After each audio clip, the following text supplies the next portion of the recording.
Hello, everybody, and thank you for joining us here today at our Tropical Reef Gallery. If you guys can hear my voice, I invite you all to come on over to our exhibit, our Blue Corner exhibit. We will be starting a dive show here in just about 5 minutes. We're actually going to have our diver, Peter, join us in the water, and we're going to be talking a little bit about this exhibit in and of itself, the different animals that you see inside, so a lot of different fish here, as well as the ecosystem that they live in. So again, if you guys can hear my voice, I invite you all to come on over and join us for our show. We're going to learn a lot of different things about this really cool exhibit. It is one of my favorites here at the aquarium. Now, this exhibit is the largest one here. It's about 350,000 gallons of water, and on this side of the exhibit, it's about 28 feet deep.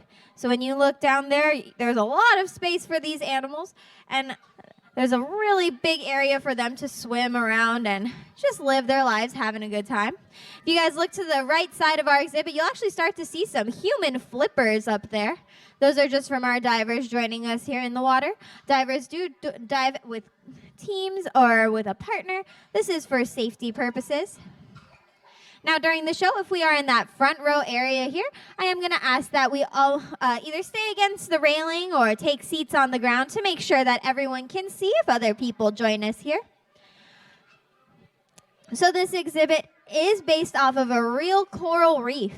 So if you guys would take 2 planes and a boat, you could end up in the small island nation of Palau. That is just southeast of the Philippines. And it's a beautiful coral island nation. So they have over 150,000 islands that make up Palau. They're all coral-based, and they're beautiful. Now, this dive site is very special to our divers for a few different reasons. One of them is that there's a lot of different animals there. There's a lot of biodiversity, but probably one of the coolest things for them is that big blue wall over in the left-hand corner actually represents the open ocean. So at the Real Blue Corner exhibit, that would be the open ocean, and it would drop off really fast into a steep cavern. This is unlike most other dive sites that are tropical because most coral reefs are on a plateau and it takes a while to get to that open ocean. But because of that at Blue Corner, you're going to have a lot more animals there, a lot more different fish species. All right, guys, so I am going to ask that we are in that front row area that we either take a seat on the floor or take a few steps back to stand against the railing during the show. We just want to make sure all our friends can see what's going on in the exhibit. We want to make sure everyone can see Peter and our other divers here today. Now, one of the most important things about Palau is that it is a shark sanctuary. So what that means is sharks are protected in this area. You can't hunt for sharks, you can't fish them, you can't do anything to harm the sharks. As a result, their shark population is very stable. The sharks do really well there. We have 2 different types of sharks in this exhibit to represent that. We have our zebra sharks, which are the ones with the spots, the rounded faces, and the long tails. And we have our bonnet heads, and those are the smaller ones that look kind of like a hammerhead shark with the rounded face in the front and the lighter gray coloring. So these 2 species are in here to represent those sharks out in the wild. And we want to make sure that sharks are really healthy and that we help to protect their populations because sharks are what we call an indicator species. This means that when we have a lot of sharks and our sharks are nice and healthy, that most of the time the coral reef and all of the other fish species are also really healthy. So we want to make sure that those sharks are doing well out there in the wild. But for everyone just joining us here, if you will be staying for our show, we do ask that we make sure all of our friends in the front row area can see, and we're either taking a seat on the ground or standing against the railing. So if you guys could all take a seat after the show, we can actually give high fives and pictures with our divers. So if we could all take a seat over there, we'd really appreciate it. Peter will be talking to us today, and we're going to learn a lot of different things from him here. It looks like that okay sign was given. Hello, are we speaking to Peter today? You absolutely are. Hello, Kyoko. Hello, everyone. My name is Peter, And on behalf of all the volunteer divers here at the aquarium, thank you so much for joining us at our 12:15 Tropical Reef presentation. And thank you for those of you up front here that are having a seat so the folks behind you can see you. That helps out quite a bit. Thank you so much, Peter, for joining us here today. How is that water in there? It is fantastic. I just came out of our Blue Cavern exhibit at the end of the Great Hall, which is modeled after California water, and it's about 60 degrees in there. So they put us in there until our teeth start to chatter, and then they bring us over here and thaw us out. As you guys were talking about before, this is a tropical exhibit modeled after Palau. Palau has nice warm water in the mid to upper 70s, so I think it's about 77 in here. So it's nice to come in here and get a little bit of a bath as opposed to being in the ice cube of Blue Cavern. Well, that sounds even nicer than it is out here on the dry side right now. I have been quite cold today. I think on a day like today, it's really nice. I rode my bike down here this morning, and it was 41 degrees when I left my house. And Ken keeps putting me in cold water all day, so I haven't been able to warm up. So it's nice to get in here and enjoy a little tropical water without getting on a plane. Well, that sounds absolutely amazing. You know, I was a little distracted while you were talking because there's something real interesting going on in this corner over here. Absolutely. So my dive buddy Dre is over here. You can see holding that blue cone. We have two relatively new animals in this exhibit that are eagle rays. And Dre is in here to feed them. These eagle rays get fed 4 times a day. So this is one of our eagle rays right here. You can see the white bottom, really long tail, and white spots on the back. And they get fed live clams. So what Dre is doing is holding that cone, and that cone is the target for the eagle ray. Eagle ray knows that shape and that color, swims up and touches it with his or her nose. We have a boy and a girl eagle ray in here, and when they do that, they get a clam. You'll see them swim away, and what you'll see is their mouths kind of working on the clam. What they're doing is turning it around until they get it at just the right angle, and then they go pop, and they crack the shell of the clam and eat all the goodies out of the inside of it. Wait, so Peter, are you telling me that we're teaching our fish things? Absolutely. You wouldn't think fish are necessarily trainable, but they are, in fact, can be classically conditioned in the regular sense. So that target that you see is what they eat from when they eat from divers in the water. In the other dives, two other times during the day, there's a platform that gets put down into the water, and they eat from that, but the platform has that same cone shape with the same color on it, so they associate that target with food, and they know that that's where they can go to get fed. And with eagle rays, that's really important because right now they're pretty small, but they're going to get a lot bigger. And so they're going to get big enough to push us around in the water and so forth. So while they're young, we are training them to eat a certain way at a certain spot, and so that we can manage it when they get a lot bigger and they can push us around the exhibit.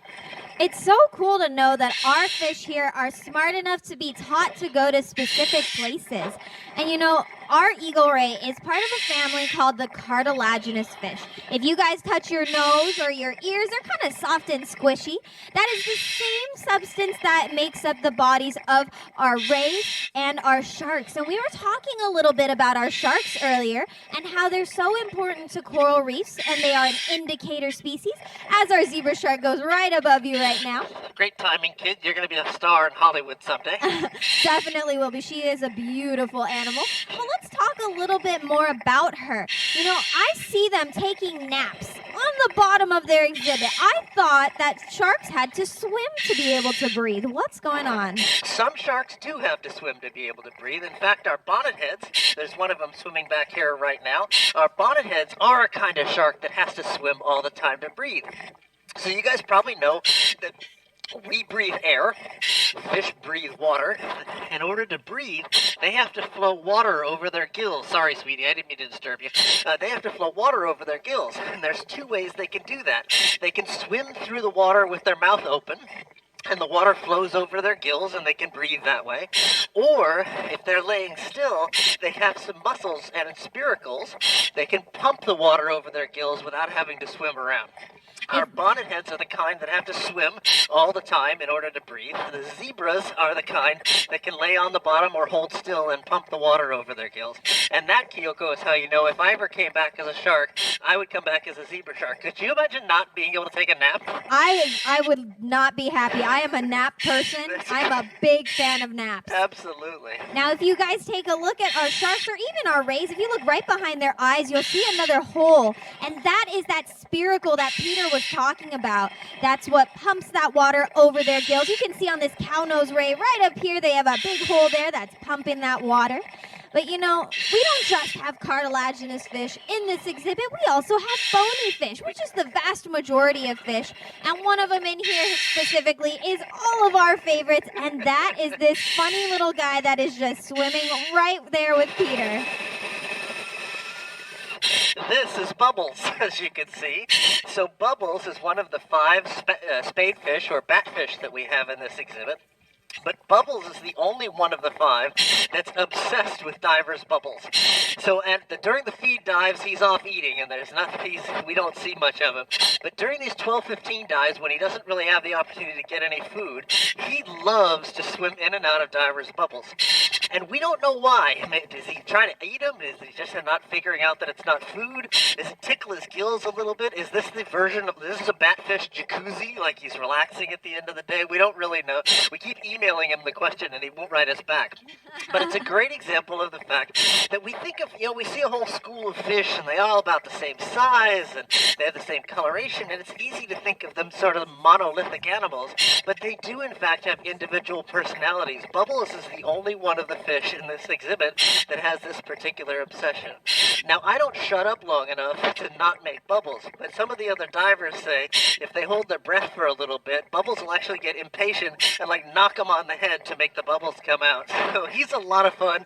We're really fortunate to be able to come in here and play around with him during the day.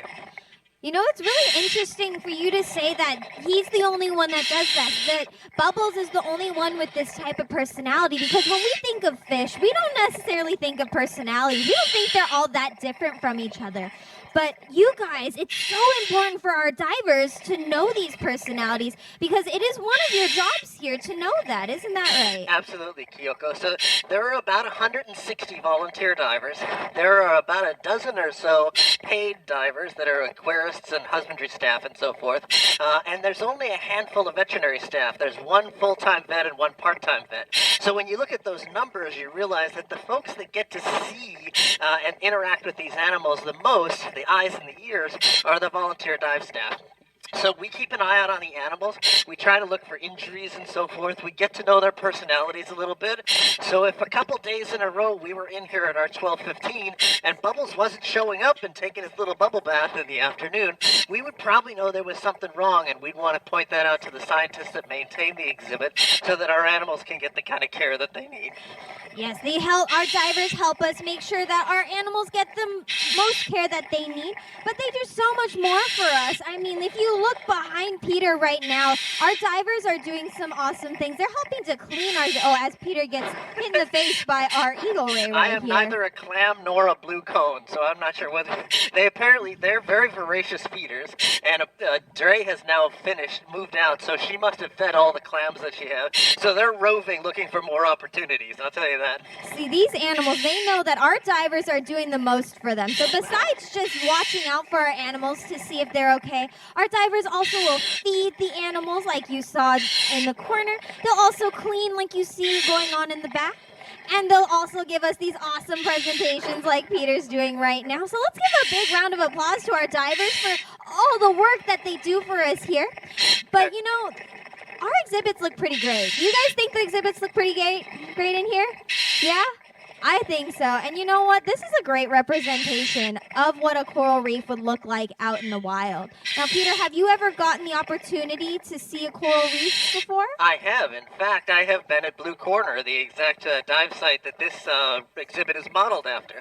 So what you see behind me, this big reef wall, is what we think of as a traditional coral reef, close to the surface, real clear water, lots of sunlight. And then, as you mentioned before, there's this big blue wall over here. That's not where we ran out of money. That's not where we ran out of space. That represents the real deep water that's immediately next door to Blue Corner. And the blue water has the really strong currents that come up from the deep with the cooler water, and that water is real nutrient rich. It's got a lot of minerals in it. It's got a lot of stuff in it that's good for growing.